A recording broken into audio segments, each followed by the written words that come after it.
Hello Mallards, it is Wednesday. Welcome to my brand new couch that I just put in today, and also welcome back to that time-honored tradition, Marvel releases new shows. Today was the first episode of Miss Marvel, and I've been really excited about this show. And I'm just gonna say straight up, this episode delivered on everything I wanted. So you have that to look forward to. There will be spoilers. So many spoilers. I've decided to go the Moon Knight way, so I've just made notes as I went through the episode, and I'm just gonna read them to you because it seems like the best way to get out my thoughts without doing the work of actually collecting them. My first note says that I already love the music, which I knew I would from the trailers that I saw. And also the opening sequence animation is everything. I love the idea of her doing YouTube videos, and I liked, what really got me was Clint Barton shooting the thumbtacks. I was really into that. And like the strip of tape that was moving I super into that. Then I said, of course, Scott Lang did a podcast, and that theory that he is behind Rogers the Musical just keeps getting stronger and stronger. Like, I think we're on to something there. It's probably true. I really liked acknowledging Captain Marvel's hair change, the way the animation changed from like her long hair to like a buzz cut and then to the sort of coif that she's got. I was really into it. And I then wrote down AvengerCon. What a thrilling idea. Also, yes, I did look up her YouTube channel immediately. I paused the show and I went on YouTube and I subscribed and I watched the 2 videos that are there. Who do you think I am? I also turned on notifications, so if anything new is posted, I will know immediately. I am kind of disappointed though that the Ant-Man and the Wasp romantic vacation in Paris video, not currently on there, but I'm holding out hope. Also, I want the video that said bitten by a radioactive feminist. I would like that video too. So, you know, Marvel clearly watches all of my content. I don't know if you guys know this, but I'm kind of a big deal and Marvel pays attention. And so I'm just telling you right now that I really want the bitten by a radioactive feminist video. So if you could make that happen, that'd be great. Kamala's mom calls her, and everything about this sequence is beautiful. And obviously I am not Muslim, I am not Pakistani, I am not POC in any way. I'm a very white human. But that doesn't mean that I can't recognize the beauty of representation, even if it is not for me. I just like how casually real the whole experience of her home is. I like that they haven't made a big deal out of just showing Kamala Khan's life the way Kamala Khan's life is. Enjoyed a little less how bad she was at her driving test. Like,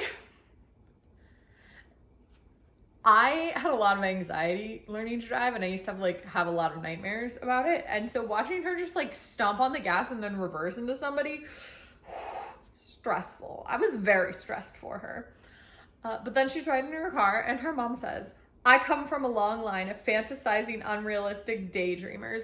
And I've decided that that is my new favorite line, and also what I will tell anybody if they ask me about my writing or my creative pursuits. I'm just gonna be like, well, I come from a long line of fantasizing, unrealistic daydreamers. I want that on a shirt. Did Marvel make that a shirt? You know how in Moon Knight I was like, wow, these things are created just to be merchandise. I don't think this was, but somebody could make me this shirt. I would really like it. That's all. I really want this shirt. I also was really into the school sign having all of the Miss Marvel creators named on the placard. I was also really into the like paneling effect that happened when she was talking to the counselor, where like it was half his face and half her face. And I'm a little sad that that paneling, like comic book feel, doesn't come back later, but maybe it'll happen in future episodes. But I did enjoy that. And then the graffiti. When they are discussing all of the different versions of Captain Marvel that Kamala could be, and there's just the graffiti following them. Oh, it was so good. I loved it. I loved all of it. I'd love to see all of those Captain Marvels. I'm sure they have all been cosplayed. They're great. Also, I have been forever ruined, and I will only accept text message communication in films if it's in stars or graffiti or neon signs. Because that whole text conversation that she and Bruno have is the prettiest way I've seen text conversations done, and I never want the world to go back. Please just continue that forever. I loved it. The emojis in the signs, oh, it was so good. Visually, I really loved this show. In a very different way than I loved Moon Knight. Like, I felt like Moon Knight was really using their visuals and the way they created things to, like, give me insight into the story.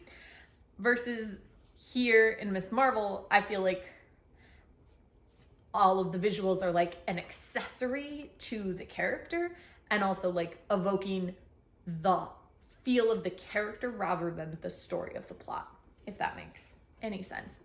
It may not. The Miss Marvel suit is pretty freaking cool. Like, certainly better than I could possibly make. I really liked it. And then her dad just bursting in that whole costume, slayed. And the fact that her mom put all that work into that was really cute. And then I was like really mad at Kamala again for hating on other people's cosplays. Girl, that's rude. People can cosplay whoever they want, however they want. That is the first rule of cosplay, okay? If what you can do is a store-bought Target costume, then you rock that. And if what you do is a Disney-bound dress, then you rock that. I didn't want to be disappointed in you this early in the show, Kamala, but I was disappointed in you.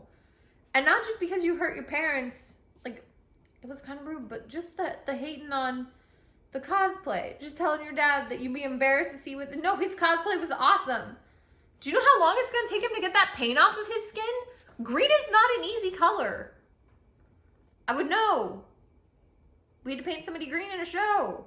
And then there was the plan, which again is the like comic animation style that really speaks to the character of Kamala and that she's a fan, and I really love the way that's created.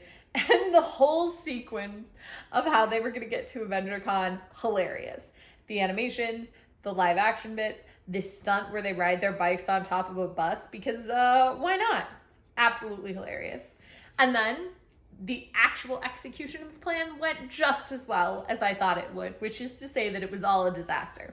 But they made it to AvengerCon, which is all that I wanted. And then they're inside AvengersCon, and everything about AvengersCon is perfection.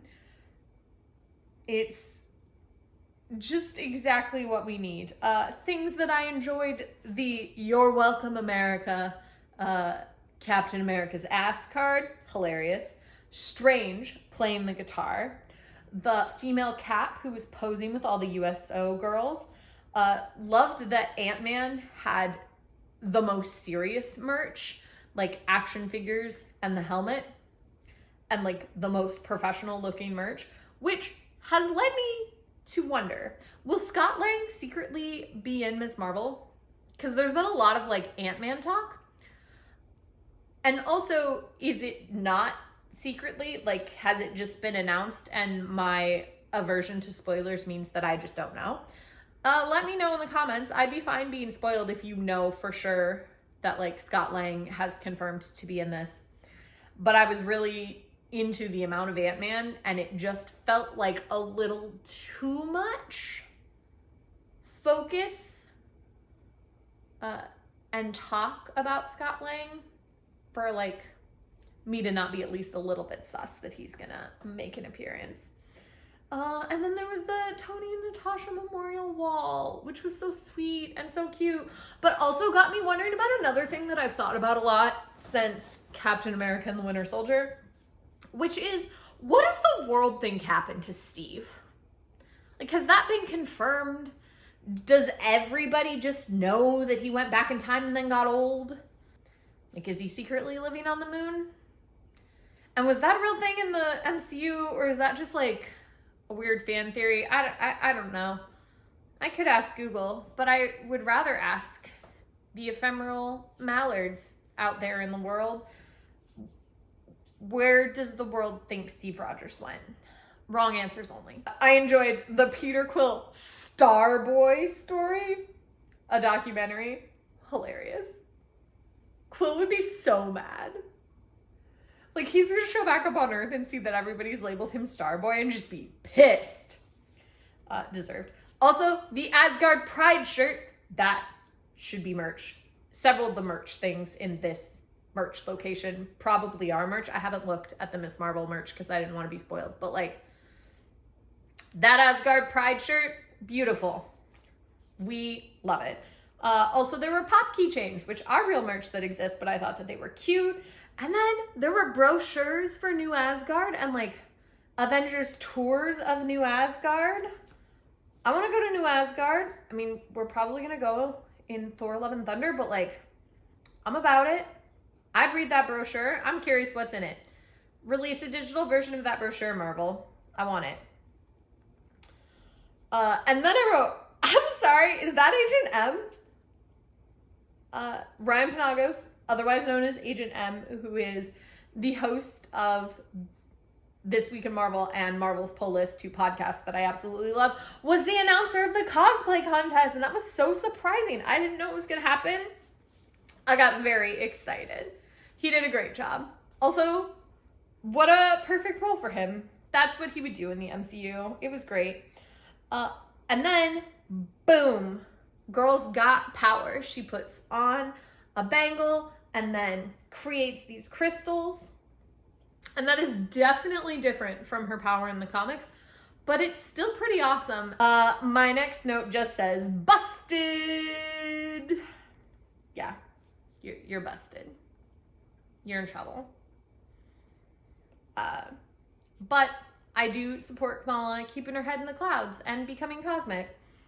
But I also really enjoy that Kamala is a girl / hero with a full good family. And we don't have anybody like that. Hold on, I'm thinking. Maybe Thor. All right, I take it back. Thor also had a full good family. Like all the way up through his second film. So at least when he was younger, he had a full good family. So Thor and Kamala Khan. And that's it. But no one else has got good families. But I like that. And I like that her family is around and they're probably just going to continue to be around, because I think that that's a fun dynamic that we don't get often in fiction. Stories love to get rid of parents. My next note says, so many of these end credits are just straight up comic covers, and I love it. Like, all of the end graffiti was so pretty. Like, I was dazzled by the end credits. And then there's a post-credit scene in episode 1, because who are these people?